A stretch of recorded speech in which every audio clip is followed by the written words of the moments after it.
From this video, we will share free DP-700 practice exam with explanations for Microsoft Fabric Data Engineer. To prepare for this exam, you will know the audience profile.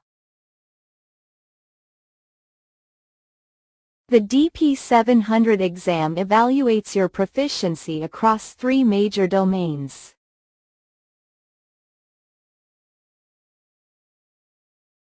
List 3 preparation tips.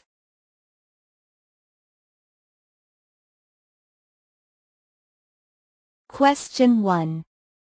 You need to ensure that usage of the data in the Amazon S3 bucket meets the technical requirements. What should you do? A.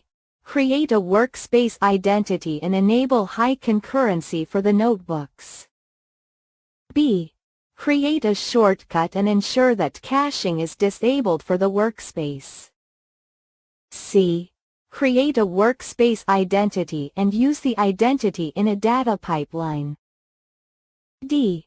Create a shortcut and ensure that caching is enabled for the workspace. Correct answer is B, and we offer detailed explanation. Question 2. You need to resolve the sales data issue. The solution must minimize the amount of data transferred. What should you do? A. Split the data flow into 2 data flows. B. Configure scheduled refresh for the data flow. C. Configure incremental refresh for the data flow. Set store rows from the past to 1 month. D. Configure incremental refresh for the data flow. Set refresh rows from the past to 1 year. E. Configure incremental refresh for the data flow. Set refresh rows from the past to 1 month.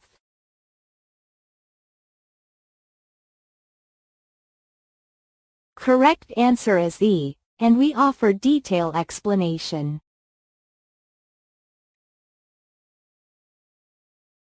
Question 3. You have a Fabric workspace that contains a warehouse named Warehouse 1. You have an on-premises Microsoft SQL Server database named Database 1 that is accessed by using an on-premises data gateway. You need to copy data from Database 1 to Warehouse 1. Which item should you use? A. A Dataflow Gen 1 dataflow. B. A data pipeline. C. A KQL query set. D. A notebook.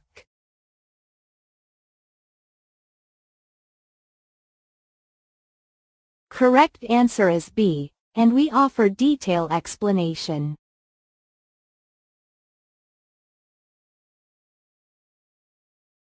Question 4. You have a Fabric workspace named Workspace 1 that contains a notebook named Notebook 1.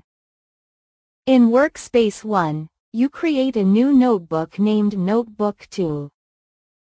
You need to ensure that you can attach Notebook 2 to the same Apache Spark session as Notebook 1. What should you do? A. Enable high concurrency for notebooks. B. Enable dynamic allocation for the Spark pool. C. Change the runtime version. D. Increase the number of executors.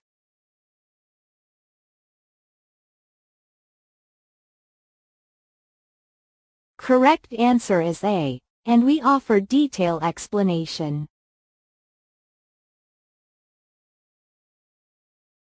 Question 5. You have a Fabric workspace named Workspace 1.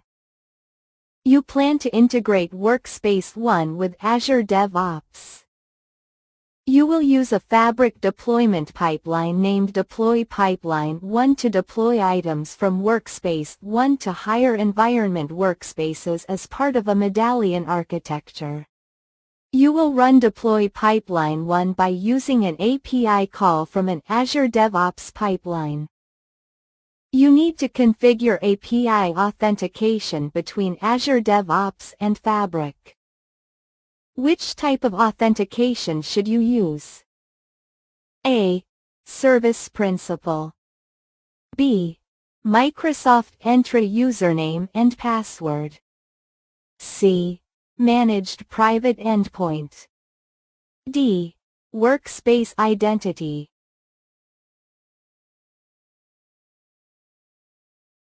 Correct answer is A, and we offer detailed explanation.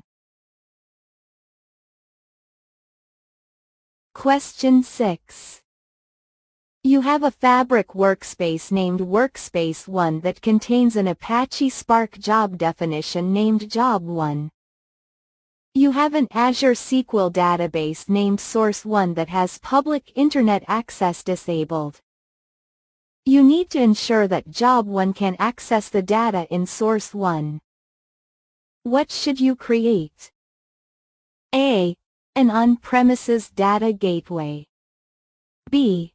A managed private endpoint. C. An integration runtime. D. A data management gateway.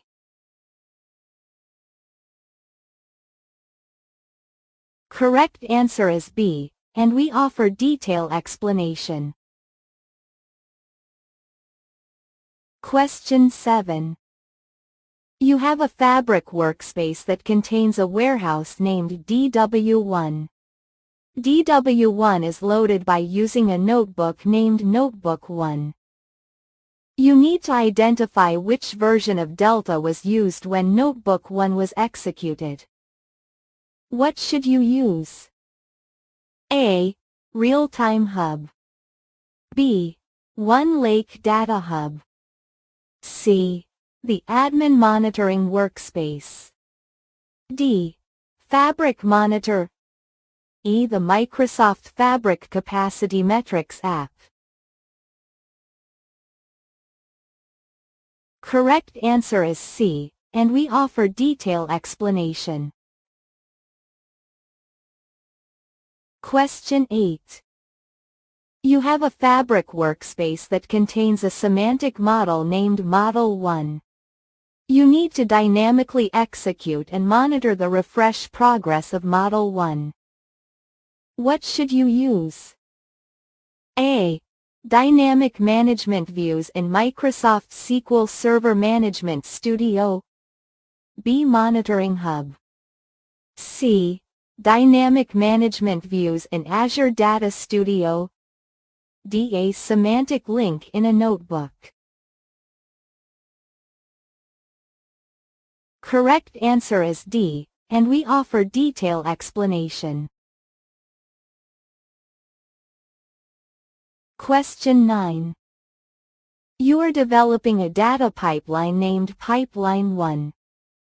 You need to add a copy data activity that will copy data from a Snowflake data source to a Fabric warehouse. What should you configure? A. Degree of copy parallelism. B. Fault tolerance. C. Enable staging. D. Enable logging. Correct answer is C, and we offer detailed explanation. Question 10. You have a Fabric notebook named Notebook 1 that has been executing successfully for the last week.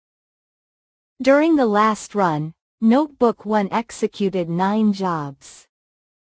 You need to view the jobs in a timeline chart. What should you use? A. Real-time hub. B. Monitoring hub. C. The job history from the application run. D. Spark history server. i.e. the run series from the details of the application run. Correct answer is E, and we offer detailed explanation. Subscribe, seek exams and practice more free questions.